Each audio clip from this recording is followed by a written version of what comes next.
5 राज्यों में हुए विधानसभा चुनाव के नतीजे घोषित हो चुके हैं। देश के 3 हिंदी पट्टी राज्य राजस्थान, मध्य प्रदेश और छत्तीसगढ़ में बीजेपी ने अपना परचम लहराया और 3 राज्यों में बीजेपी ने प्रचंड बहुमत हासिल कर राज्य को भगवा रंग में एक बार फिर से रंग दिया। अब बारी है सीएम चेहरे की। उससे पहले विधानसभा चुनाव में जीत हासिल करने के बाद बीजेपी के 10 सांसदों ने अपना इस्तीफा लोकसभा अध्यक्ष ओम बिरला को सौंप दिया है। सेवा और सुशासन की राजनीति का नया मॉडल देश के सामने प्रस्तुत किया है।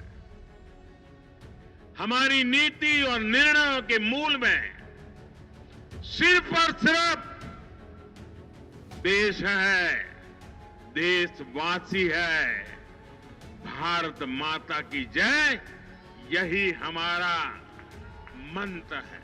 विधानसभा चुनाव के नतीजों के बाद अब बारी है इस्तीफे की। इस्तीफा देने वाले सांसदों में छत्तीसगढ़ के गोमती साई, मध्य प्रदेश के नरेंद्र सिंह तोमर, राकेश सिंह, प्रहलाद पटेल, रीति पाठक और उदय प्रताप सिंह शामिल हैं।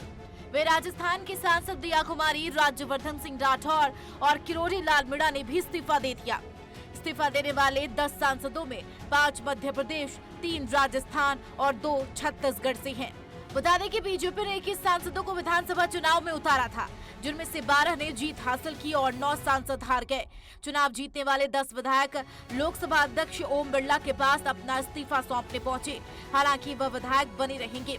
वहीं चुनाव जीतने वाले 2 अन्य सांसद बाबा बालकनाथ और रेणुका सिंह इस्तीफा सौंपने नहीं पहुंचे। मध्य प्रदेश विधानसभा चुनाव की जब सुगबुगाहट शुरू हुई, तब से ही ऐसा माना जा रहा था कि इस बार बीजेपी के लिए चुनाव कड़ी चुनौती बनने जा रहा है। इसकी पुष्टि तब हुई जब बीजेपी ने शिवराज सिंह चौहान को मुख्यमंत्री के तौर पर प्रोजेक्ट नहीं किया। ऐसा माना जा रहा था कि उन्हें लेकर एंटी इनकम्बेंसी फैक्टर होगा, क्योंकि वो 18 साल से मुख्यमंत्री है। वहीं पूर्व मुख्यमंत्री कमलनाथ के नेतृत्व में कांग्रेस से कड़ी टक्कर मिलने की उम्मीद जताई जा रही थी। लेकिन जैसे जैसे चुनावों की तारीख नजदीक आती गई, बीजेपी का केंद्रीय नेतृत्व और राज्य के मुख्यमंत्री शिवराज सिंह चौहान उतनी ही तेजी से चुनाव प्रचार में जुटे नजर आए थे। कभी शिवराज सोशल मीडिया के चर्चित नामों के साथ नजर आए, तो कभी महिलाओं को अपनी सरकार की लाडली बहन योजना की याद दिलाते दिखे। कई बार महिलाओं के बीच में ऐसे संकेत देते भी दिखे कि ये उनकी आखिरी पारी है। मध्य प्रदेश में जीत का श्रेय जहां बीजेपी के नेता पीएम मोदी को दे रही हैं, वहीं विश्लेषक इसका बड़ा श्रेय बीजेपी के चुनावी गणित और कुछ श्रेय शिवराज की मेहनत को दे रही है। इस बीच सवाल अब भी बरकरार है कि मध्य प्रदेश का मुख्यमंत्री कौन होगा। बीजेपी के इतिहास में सबसे लंबे समय तक मध्य प्रदेश के मुख्यमंत्री रहे शिवराज सिंह चौहान इस पद पर बरकरार रहेंगे या कोई नया शख्स इस पद को संभालेगा। वैसे तो मध्य प्रदेश के मुख्यमंत्री पद की रेस में शिवराज के साथ प्रहलाद सिंह पटेल, ज्योतिरादित्य सिंधिया और कैलाश विजयवर्गीय को भी बताया जा रहा है।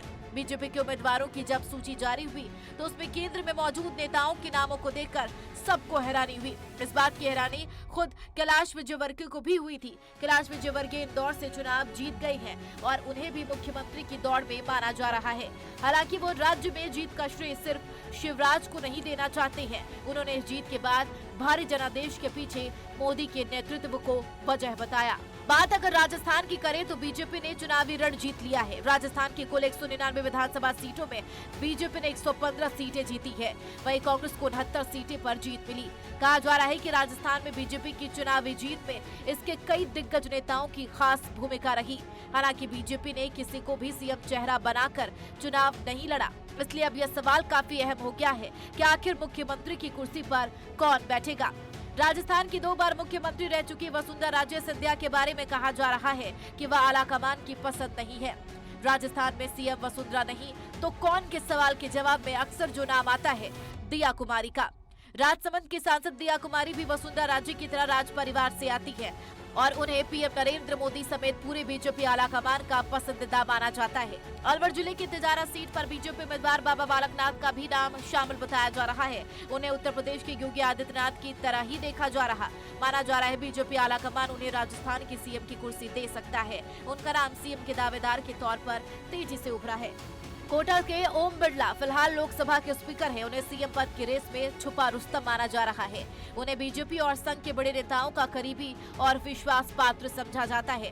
बिरला प्रधानमंत्री नरेंद्र मोदी, गृह मंत्री अमित शाह के काफी करीबी है।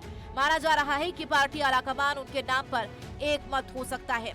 राजस्थान विधानसभा में विपक्ष के नेता राजेंद्र सिंह राठौर इस बार शुरू से कहते आ रहे थे कि बीजेपी को इस बार सत्ता में आने से कोई नहीं रोक सकता, तो इस हिसाब से सीएम के तौर पर राजेंद्र सिंह राठौर का चेहरा भी देखा जा रहा। इसके अलावा अर्जुन राम मेघवाल और अश्विनी वैष्णव का भी नाम सामने आ रहा है।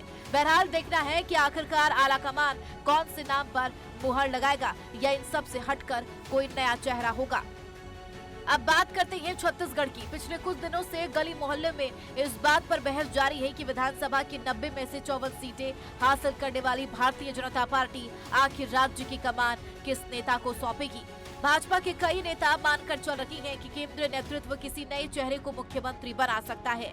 भाजपा के प्रदेश प्रभारी ओम माथुर चुनाव के दौरान ही कह चुके हैं कि पार्टी जिसे मुख्यमंत्री बनाएगी उसके बारे में किसी ने सोचा भी नहीं होगा। हालांकि मुख्यमंत्री पद पर चौंकाने वाले नाम के ओम माथुर के दावे के कारण कई नए नामों पर अटकलें जारी है। उनके अलावा मुख्यमंत्री पद के लिए जिन नामों की चर्चा है उनमें 15 सालों तक छत्तीसगढ़ की कमान संभालने वाले रमन सिंह भी शामिल है। रमन सिंह के अलावा कुछ महीने पहले तक पार्टी के प्रदेश अध्यक्ष रह चुके आदिवासी नेता विष्णुदेव साय का भी नाम उस सूची में शामिल है, जिन्हें महत्वपूर्ण जिम्मेदारी सौंपी जा सकती है। केंद्रीय राज्य मंत्री रेणुका सिंह भी मुख्यमंत्री की दौड़ में बताई जा रही है। राज्य में लंबे समय तक मंत्री और सांसद रह चुके हैं आदिवासी नेता राम विचार नेताम को लेकर भी अटकलें लगाई जा रही है।